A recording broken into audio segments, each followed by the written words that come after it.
garage. We are under the Jeep. Back on Amanda's TJ, blown up transfer case, the little big dummy did it problem.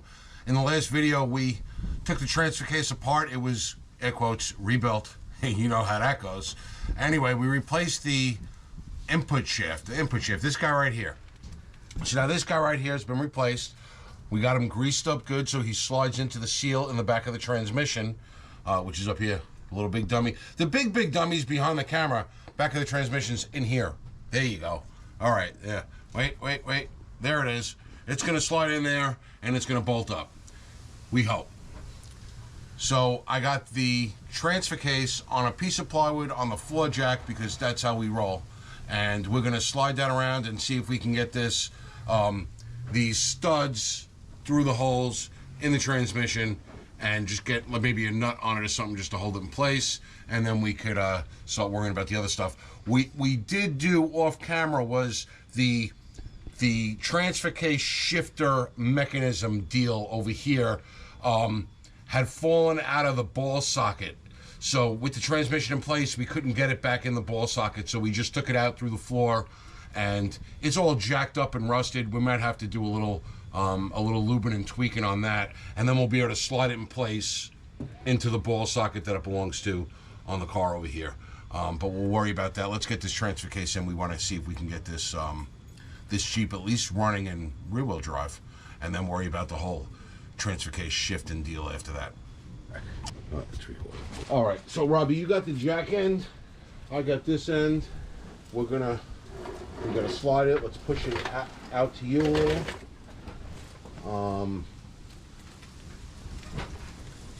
I'm thinking that it goes in just like this. This one is that bolt, this one is that bolt. That looks like the way it should go in. Imagine if we were off one tooth. That'd be, I mean, one stud hole. That'd be funny. I don't think we could probably fit it in that way. But anyway, jack it up a little. Let's see what happens. We know we're too low right now, so we'll go up ski a little. Oh, now I gotta bring it in. Okay, go up ski a little. Up ski. Up ski. Up ski. To me. You got it? Yep. Up ski. Okay, hang on. Let's bring it in ski. More towards you? No, in towards the transmission where it's got to go. Way off. Okay. What do I think here? I think I got to go.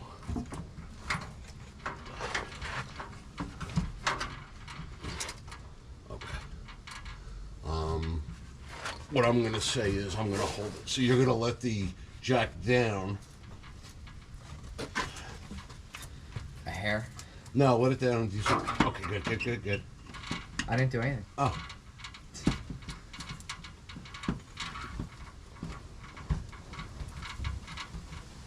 Okay, let the jack down a little bit, like an inch.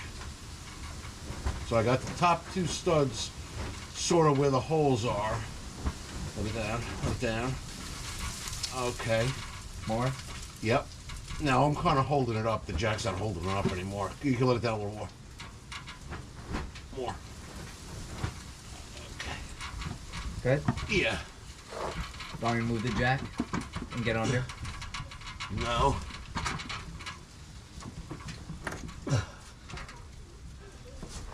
Something's...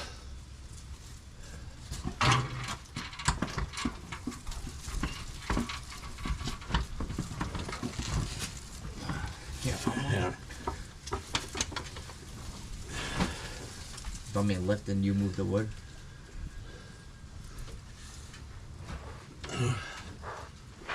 It's not the wood.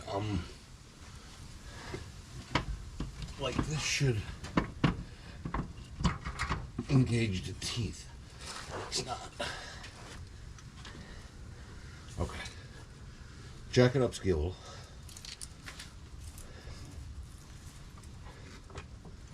Okay, good. A little more. Just a little more. More? Hang on. Just a hair more. Trying to get it on me. Now okay, so what I did was I engaged the four-wheel drive with the where the shifter would attach to. So when I turn the front drive shaft yoke thing, the gear turns. So now I can try to jiggle it into the place, and I could turn the gear a little bit so the teeth line up. So if I grab it like in the back here, oh, there we go. There we go. Slid right in. All right. Whew.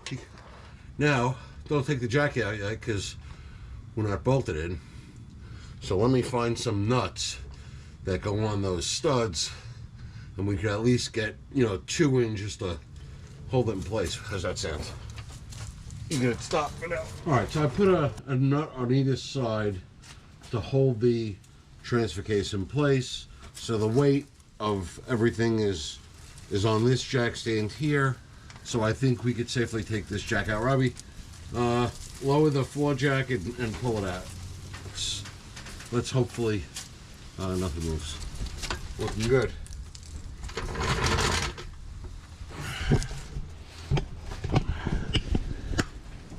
So now, as you see here, I got a nut there on this side, and I got one on the other side. I got to get the other nuts on, and there is a bracket that I'll show you that you got to put on the forward side for the. So there's a bracket that's going to go on these two, where I already put the nut, and up here, and that's going to be the stabilizing bracket for the shift linkage for the transfer case.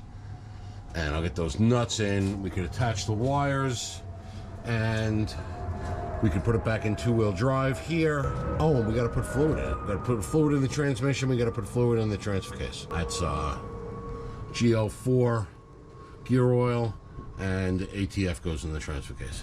All right, so underneath I put the 6 bolts on. Not concerned with the linkage for the 4-wheel drive shifter right now, because it looks like we're going to have to get some parts on that. That'll be a video for a different day. But in the meantime, got the 6 bolts in, and I'm running the wires up and over the transmission, plugging everything in and zip tying them out of the way. And I get to the speedometer cable, and that's a wire. It's an electric connection, and it doesn't go in. So I came over to the old transfer case. And I pulled out first. See if I can get it with one hand. Hang on. Okay, well, I pulled the bolt out of here, which is the where the wire connects, and that came out. And then I had to get the whole thing out because I wanted to see if the gear was the same, because I wanted to see what color gear it was. So I pull this out. You can see this bolt actually snapped off, but I pull it out, and I have a it's an orange gear. So orange is what we need to know. It's marked 40 teeth.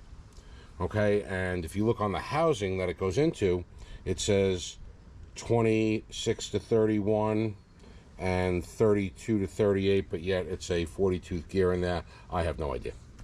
All right, I know that in the GMs that I'm familiar with, doing all this nonsense, the different housings would accommodate different size gears. So I have no idea at this point. So I go underneath to the good transfer case, or the one that we're putting in, and it says 39 to 45 on one side, 26 to 31, and 32 to 38. 39 to 45 all the way on the back. This one, oh, this one says 39 to 40. I don't know. Why is it covering all these ranges? And the gear on it here is a 34. It can't be clocked differently. I don't know. So I think all I'm going to do is just take the gear out, use the orange gear that was in there. The speedometer really wasn't all that accurate to begin with. I mean, it was close. This looks like the same housing itself. And then I got to put this, I might as well just put this whole thing in. Yeah. So I'm not even going to use anything from the original. I'm just going to take this whole thing, because this is the wire plug I need. This plug is a little different, and my wires won't plug in. So I'm just going to throw this one. I'll clean it up a little, and I'll throw it in the new transfer case. All right, so I got it cleaned up nice. I'm going to take a little grease the O-ring. So I got some grease on the O-ring, nice. And I'm going to go underneath and get this guy popped in. All right, so I'll slide this guy in, and hopefully it fits in the grooves where it's got to go so that our speedometer works appropriately.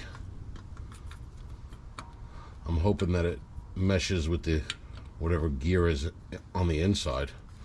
I don't know that it will for sure. Oh, maybe you can clock it putting it in. Oh, that could be how it goes. So 32 to 38. This was clocked like this. So maybe it's got to be clocked. So I saw it like this, 32 to 38, which is where it was, because it had a 34 tooth gear in it. This one's got a 40 tooth gear in it. So if this is the one that I saw, that's 26 to 31. It might have to get clocked like this to go in. Oh, that could be. That would be interesting if that worked. All right, well, I did some Googling, and the numbers here do correlate. So like I was saying, with the GM gears, you had to get a new housing for a certain range of gears. With this, this one housing is used for all gears, because if you could see on this, it's not, here's the circle where it fits in, and it's off center. So it's so if you put it in this way, it's closer that way. If you put it in this way, it moved the gear back. And if you put it in this way, it moved the gear back all the way, because smaller tooth count gears will be smaller in diameter, and the gear in the transmission is the same, and it stays in the same spot. And the GMs, you have to switch the gear on the transmission shaft to correlate with the gear here. They match in a certain range. There'll be a certain gear that's here. That's called your drive gear, and this is your driven gear. And you switch them. In the Jeeps, the drive gear is on the shaft, and it's a metal gear. It's on the shaft. You don't change it.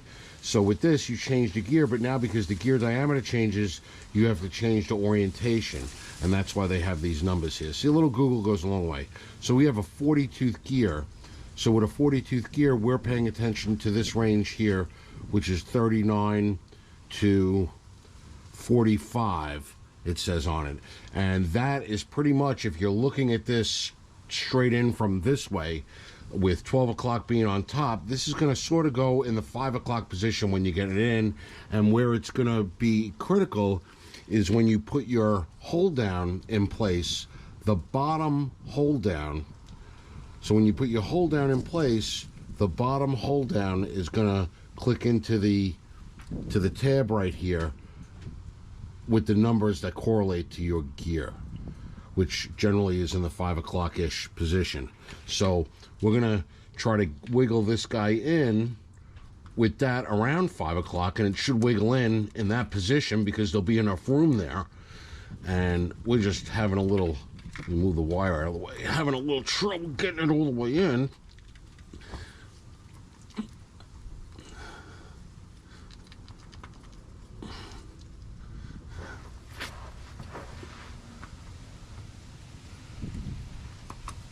There we go. Now it's all the way in, and what you do is you take your hold down and I'm just gonna thread it in by hand so I can turn it. And if you see now the hold down tab right here, let me give you a little close-up. So this side of the hold down tab is even with my 39 to 45. I have a 40 tooth gear, and that's where I want to be.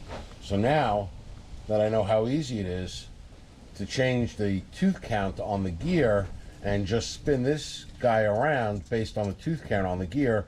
When we're all said and done with this project, we could try to get Amanda's speedometer a little bit more accurate by figuring out whether she's too fast or too slow and using a different tooth count gear. Alright, so now I am locked in place. All I got to do is cinch this down.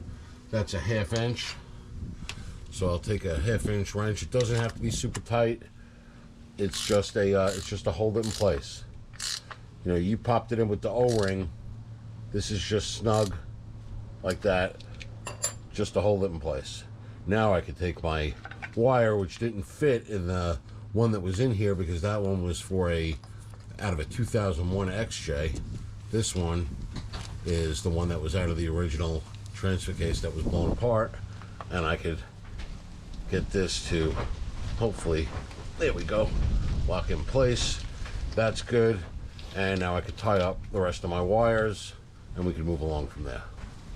Alright, so with my wires all snapped in, buttoned up out of the way, I can put the rear drive shaft in, and I could fill this guy up with fluid actually, because everything's buttoned up. So let me get the rear drive shaft. We'll throw that in quick. So I got my rear drive shaft. I got a little lube on the splines there. Slide this guy in. The boot is supposed to go over this shaft. Sometimes that gets real hard to do. We'll fight with it once the drive shaft is in. Down here on the business end, you can see I put a piece of electrical tape around holding the caps on so I didn't mistakenly lose a cap and then have the little needle bearings go all over the place. So I'm just going to clean the scourge off the outside of the caps. All right, and should be able to turn this.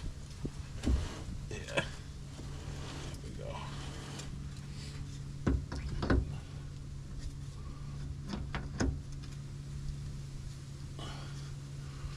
All right, so make sure the caps are seated in all the way.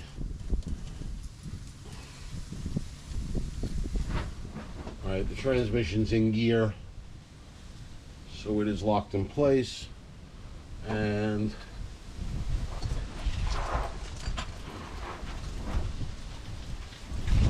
I'm just going to look to make sure that the caps are under the little tabs here so that they're in all the way, and then I can tighten them up. Grab my straps here. So I'm just going to take my straps and I'm going to just run them quick on the bench grinder with the wire wheel. This way they're on there nice and they're clean. All right, these are 5/16 or 8mm.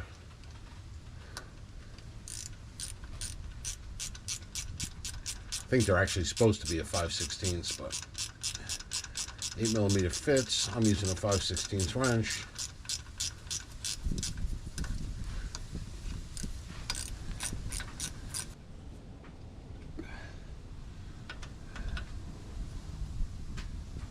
Okay. All right, so with the transfer case and the drive shaft in, we're in pretty good shape.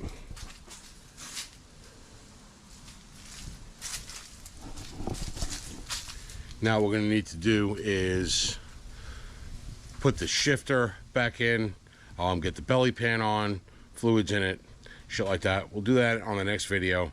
Hope you enjoyed this one. Thanks for watching.